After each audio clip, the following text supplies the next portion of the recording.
Mesdames et messieurs, bonsoir et bienvenue à l'Essentiel. Ici Catherine Lafrance en remplacement d'Esther Bégin. La déclaration du premier ministre du Québec, François Legault, sur les demandeurs d'asile fait encore couler beaucoup d'encre. Le premier ministre québécois, il l'a dit, souhaite que 80 000 demandeurs d'asile quittent la province, qu'ils s'en aillent dans d'autres provinces. Plusieurs rappellent que, dans les faits, ce serait une véritable déportation et elle irait à l'encontre de la Charte des droits de la personne. Pour discuter de tout ça, analyser ce dossier et plusieurs autres, nous allons nous entretenir avec notre panel de stratèges. Vous les connaissez évidemment.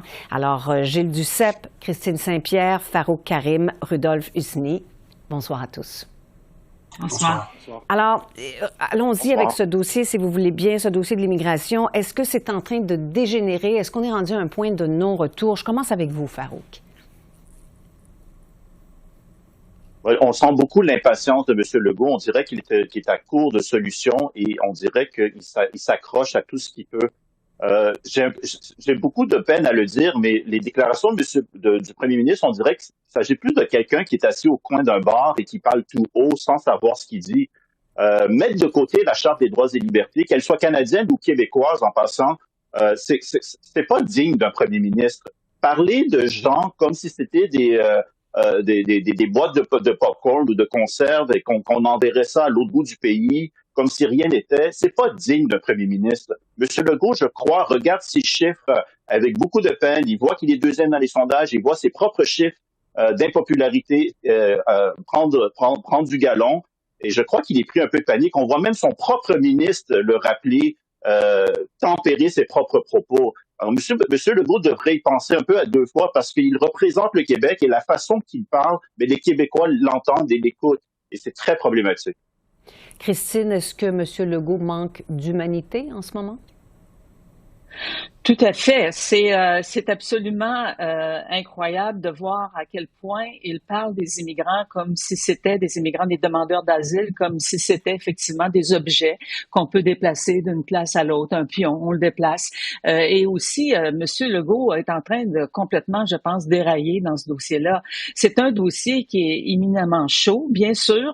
Il a des récriminations envers Ottawa, bien sûr, mais en même temps, lorsqu'il raconte qu'il veut sortir 80 000 demandeurs d'asile du Québec et que ça devrait se faire, là, Ottawa devrait le faire. Puis de toute façon, il n'y a pas lieu à s'interroger sur les chartes des droits et libertés parce que c'est le travail d'Ottawa. Et ça, il fait ça non seulement ici, il le fait à l'international. Il est en mission cette semaine à Paris, M. Legault. Plutôt que de parler de cette question-là, il devrait être là comme un chef, un véritable chef d'État. Il devrait parler d'intelligence artificielle. Il devrait parler de l'accord de libre-échange Canada-Union européenne. Et on voit qu'en France, cet accord-là passe difficilement. Il faut le défendre, cet accord-là. Il devrait parler aussi de francophonie, de culture. Alors, M. Legault s'en va à Paris comme s'il était ici, au Québec, à n'importe où au Québec, et qu'il raconte ces histoires à des gens qui en ont rien à cirer. Il a même hier, avec Gabriel Attal, l'ancien premier ministre, il a demandé, c'était enregistré, est-ce que vous expulsez en France ceux, il a utilisé le terme expulsion, est-ce que vous expulsez ceux qui ne veulent pas apprendre le français? C'est absolument incroyable, mais je pense que ce n'est pas digne d'un chef d'État d'aborder ce dossier-là de cette manière-là. On voit qu'il est paniqué, on voit qu'il ne réussit pas avec Ottawa et que là, il est ses conseillers politiques là, devraient vraiment le ramener sur terre. Gilles, est-ce que vous êtes plutôt d'accord avec ça et est-ce que M. Legault peut encore rectifier le tir? Moi, je pense que M. Legault a perdu sa boussole. C'est plein d'incohérences, c'est illogique. On ne sait pas où il s'en va. Je pense qu'il ne sait pas lui-même. D'autre part, il y a énormément aussi d'incohérences à Ottawa. Le ministre de l'Immigration intervient souvent avec un ton très prétentieux et méprisant envers le Québec. Moi, je pense qu'il faudrait tout mettre sur la table. Les gens qui quittent leur pays, leur famille, ne le font pas par plaisir. Et c'est en raison des problèmes politiques, économiques, climatiques, et qui souvent ont été créés, la plupart du temps ont été créés, par les puissances européennes coloniales, il y a des décennies, sinon des siècles, par l'appui des Américains aux dictatures en Amérique latine, par l'absence de cet objectif là qui n'est loin d'être atteint de donner 0,7% du PIB aux pays en voie de développement. Barry de Mulroney était rendu à 0,46. Jean Chrétien a réduit ça à 0,23. Harper a augmenté à 0,31, puis Justin Trudeau a diminué ça à 0,27. Donc, au-delà des discours, il faut voir les réalités. Moi, je pense qu'on devrait tout mettre sur la table. Ce qui veut dire considérer qu'il y a 4 provinces dirigées par le Parti conservateur qui refusent de recevoir des immigrants. Il faudrait qu'Ottawa prenne des mesures, dire il y aura des mesures punitives envers ces provinces. On ne permettra plus à des immigrants économiques d'entrer dans ces provinces s'ils n'acceptent pas des gens qui demandent l'asile politique. Ça prendrait peut-être non seulement une réunion des premiers ministres, mais peut-être des états généraux sur l'immigration, parce que ça se produit non seulement au Canada, on le voit aux États-Unis, on le voit en Europe, et je le répète, ces gens-là ne choisissent pas de quitter leur pays et leur famille par plaisir, c'est qu'ils ont souvent pas le choix. Alors, il faudrait tenir compte de ça, ce sont des êtres humains, il faudrait tenir compte de ce qui a été fait dans le passé et assumer les responsabilités qu'on devrait assumer comme pays développé. Et faire toutes les différences qui s'imposent entre immigrants, demandeurs d'asile, réfugiés, ce sont des choses très différentes. Rodolphe, j'aimerais vous entendre là-dessus. Est-ce que vous êtes d'accord avec ces déclarations précédentes? Oui, je suis d'accord parce que François Legault, comme Christine Saint-Pierre l'a dit, il est en France, il est en mission économique, commerciale en France pour la culture, pour la francophonie. Normalement, son message devrait être autour de cette visite et non pas de parler comme ça d'immigration à l'international. Il a bien des opportunités pour le faire lorsqu'il est au Québec. Je ne vois pas en tout cas pourquoi il a voulu parler de ça en France.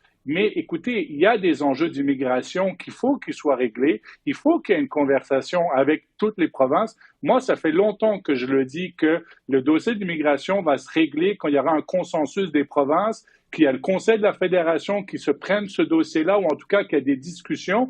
Et vous savez, juste pour mettre un peu en perspective, à Ottawa, on a réussi à faire un sommet sur les voitures volées, mais actuellement, on n'arrive pas en tout cas à faire un sommet pour parler d'immigration, ou en tout cas de regarder et de faire un véritable bilan, parce que même sur les chiffres, on ne s'entend pas énormément sur les chiffres, et les actions du gouvernement, il faut le dire, ont été extrêmement lentes. Ça veut dire, oui, on voit maintenant quelques réductions, mais c'est de peine et de misère qu'en fait le gouvernement fédéral a mis des mesures, par exemple, comme les visas ou quoi que ce soit. Et surtout, n'oublions pas le gros problème que M. Legault, en fait, n'a pas parlé, c'est que ça prend 2 ans pour traiter des demandes, et ça, c'est dans la Cour d'Ottawa. Donc, M. Legault, s'il voulait vraiment taper sur Ottawa, il a tous les arguments, mais ne le faites pas ni à Paris, et encore moins, ça veut dire aller sur les bons enjeux. Pourquoi ça prend 2 ans pour traiter une demande? Ça, c'est un gros problème, et ça, M. Legault, en tout cas, aurait des arguments pour demander des comptes à Ottawa. Parlons du dossier Northvolt, si vous voulez bien. C'est aussi un dossier délicat pour M. Legault.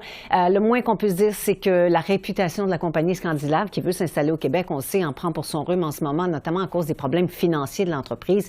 Québec a déjà avancé 700 millions de dollars. Ottawa a promis de l'argent. Est-ce qu'il y a lieu de revoir tout le dossier de la filière batterie au Canada? Gilles, vos pensées là-dessus? Mais je pense qu'il faudrait effectivement le revoir. Dans le cas de Northvolt, il risque d'avoir un BAP. Première des choses, on a tout fait, on a tordu les bras des fonctionnaires pour pas qu'il y ait de BAP.